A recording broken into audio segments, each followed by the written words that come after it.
Ja Rule and 50 Cent will probably never stop feuding. It's one of the longest-running and most bitter beefs in the history of hip-hop, a war of words, jabs, memes, and musical shots that has spanned over 2 decades.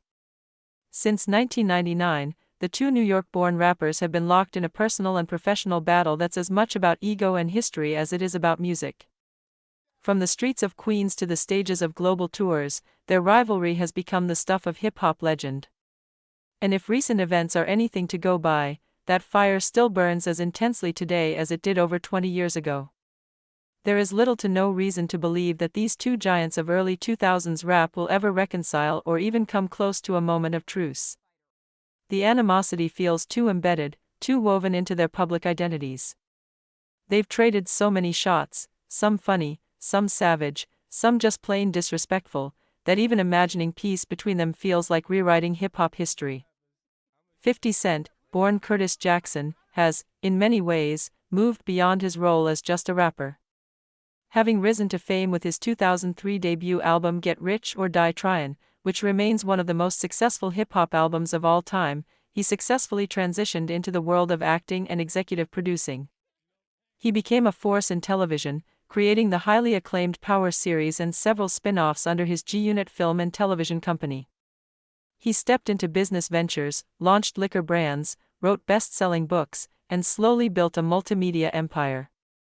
Yet despite his pivot away from the rap game, 50 has never completely let go of music, and certainly never let go of his feud with Ja Rule. The beef has become so central to his online persona that fans almost expect the occasional Ja Rule dig alongside his business updates and tour announcements. Most recently, 50 Cent returned to the concert circuit in a major way with his Final Lap tour, a retrospective celebration of his musical legacy that has taken him across continents. Europe has been one of his biggest markets outside the United States, and the tour has drawn massive attention from nostalgic fans and longtime supporters. The most recent show was on June 28, when 50 performed at the Heinz von Heiden Arena in Germany. That show included a few special moments, notably, Fat Joe, another iconic rapper and longtime friend of both 50 and Ja, opened the concert. Even more notable was the appearance of Mary J. Blige, who delivered a stunning 14-song set of her own, bringing her timeless energy and soulful voice to a crowd of thousands. Despite all that star power and the fanfare around the tour, Ja Rule wasn't about to let 50 have the spotlight without trying to dim it. Ja Rule, who has always been quick to troll his longtime nemesis, jumped on social media to mock 50 for what he claimed were poor ticket sales, particularly in London. On his X, formerly Twitter, page, Ja ridiculed 50 for reportedly offering a 2-for-1 special on tickets for his upcoming London stop. The implication, of course, being that 50 couldn't fill the arena and had to resort to desperate discounting. It didn't take long for fans of both camps to jump in. One user clapped back at Ja, saying, "His tickets sold out, Ja fool," a play on the derogatory nickname 50 often uses for him. But Ja, clearly loving the attention, responded with another jab, "You sure about that? Ain't nobody coming to see you, Otis.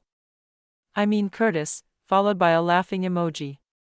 The Otis reference was a slick nod to the Temptations, specifically a line from the musical biopic where the lead singer, David Ruffin, famously declares, "Ain't nobody coming to see you, Otis," a way of belittling someone perceived as the background act rather than the star. In Ja's eyes, 50 is no headliner, just filler, and that's the kind of disrespect that fuels this never-ending feud. What makes this particular exchange especially interesting is that ticket sales and concert attendance have been a sensitive point between the two rappers for years. It goes back to one of the most infamous moments in their feud. In 2018, 50 Cent claimed he bought the first 4 rows of seats to one of Ja Rule's concerts, not to enjoy the show, but specifically so those seats would remain empty. He posted about it gleefully, bragging that he paid just $15 a ticket on StubHub, calling it a business decision designed to humiliate Ja. The image of those empty front rows became symbolic of 50's style of trolling, ruthless, calculated, and designed to sting where it hurts the most. Ja Rule, naturally, fired back at the time, but the sting of that moment hasn't been forgotten. So now, years later, To flip the narrative and accuse 50 of needing discounts to sell out his own tour feels like poetic revenge in Ja's eyes. Their rivalry hasn't just stayed in the realm of ticket sales or insults, it's also been tied up in deeper and darker narratives over the years. Most recently, Ja Rule resurfaced with more trolling after photos of 50 Cent with his ex, Daphne Joy, were dragged into the public spotlight during the ongoing legal drama surrounding Sean Diddy Combs. Allegations in a March 2024 civil lawsuit against Diddy included claims that a Jane Doe was allegedly coerced into a sex work arrangement by the disgraced mogul, and fans quickly speculated that the unnamed woman was none other than Daphne Joy. The theory gained traction online due to prior connections, and as the images of 50 and Daphne began making the rounds, Ja couldn't help but jump into the discourse. He used the moment to suggest that 50 was once again caught in the web of scandal and mess, implying his past was now being dragged into one of the most high-profile legal controversies in the music industry. This kind of opportunistic trolling is part of what has defined Ja Rule's approach to the feud over the years. Whenever 50 Cent is in the news, whether for business wins, celebrity feuds, or controversies, Ja is never far behind with a sharp jab or mocking comment. It's a pattern that fans of hip-hop have come to expect, like clockwork.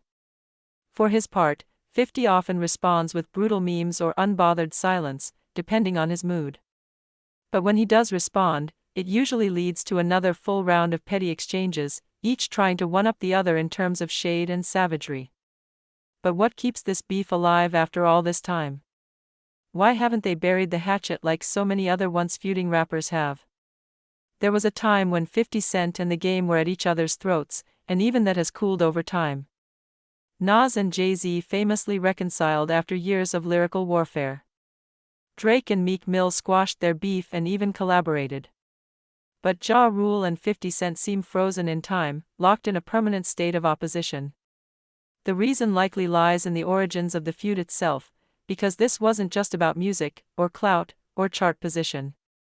It was about personal betrayal, street affiliations, violence, and real-life consequences. The roots run deep. Their issues allegedly began in the late 1990s when 50 Cent claimed Ja Rule became angry after he was robbed at gunpoint in Queens and accused 50 of being involved. Ja has denied this, saying the real issues stemmed from 50 being jealous of his early success. Regardless of which story is true, the bad blood turned into music. Diss tracks like Wanksta and Back Down from 50 and Loose Change from Ja turned into entire albums filled with lyrical takedowns. G-Unit vs. Murder Incorporated wasn't just a musical rivalry, it was a war for dominance, for legitimacy, and for New York's soul. Ja Rule saw himself as the king of radio, with melodic rap dominating the charts. Then came 50 Cent, who painted Ja as soft and manufactured, effectively destroying his credibility. The impact was massive. Ja Rule's career took a nosedive while 50 rose like a rocket. That kind of humiliation leaves scars. So here we are, decades later, and nothing has really changed. 50 Cent is still trolling. Ja Rule is still clapping back. Fans are still choosing sides. And every time a new tour, lawsuit, scandal, or interview comes out, the old wounds are reopened. It's not even about music anymore, it's about legacy. Both men are etched into hip-hop history, not just for their contributions to the genre, but for this unrelenting war that refuses to fade. And deep down, maybe neither of them wants it to. Maybe the feud gives them purpose, gives fans something nostalgic to rally around, gives journalists something to write about. It's a circus, but it's also a tradition. What's perhaps most ironic is that both Ja Rule and 50 Cent have contributed massively to hip-hop in their own ways. Ja helped pioneer the melodic rap/R&B hybrid that defined the early 2000s. He gave us hits like Always on Time, Put It On Me, and Mesmerize. He dominated radio with anthems that crossed over into pop without losing street appeal. 50 Cent, meanwhile, brought grit and aggression back to the forefront. He made gangsta rap palatable to the masses again with his raw storytelling, iconic beats, and larger-than-life persona. Both men, at different times, were the face of hip-hop. And both refused to let the other forget that.